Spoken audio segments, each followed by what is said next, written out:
মায়ের পেটে যে আমরা বড় হলাম, এখানেও আমাদের তিনটা ক্যাটাগরি, তিনটা ধাপে তিনি আমাদেরকে বানালেন।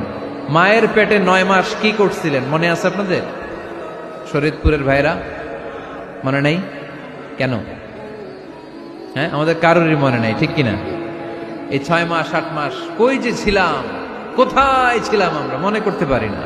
স্মৃতির পাতা হাতড়িয়ে যত পিছনে যাই আর ভুলতে থাকি। মনে আছে ছোটবেলার কথা? মনে নাই। আমরা সবাই কিন্তু এত বড় ছিলাম না ভাই, ছোট্ট ছিলাম, ছোট্ট। মায়ের জরায়ুর দেয়ালের মধ্যে লেপ্টে ছিলাম। নুতফা, আলাকা, মুদগা, sperm drop, blood clot and the little flesh. ছোট্ট নাপাক পানি ছিলাম, ওইটারে আল্লাহ বড় করতে আরম্ভ করলেন। বড় করতে করতে রক্তপিণ্ড বানালেন। রক্তপিণ্ড থেকে আল্লাহ গোশতপিণ্ড বানালেন। আমরা প্রত্যেকেই এরকম একটা গোশতের টুকরা ছিলাম। এটার ভিতরে আল্লাহ কঙ্কাল ঢুকালেন, আমার স্কেলিটন, আমার কঙ্কাল।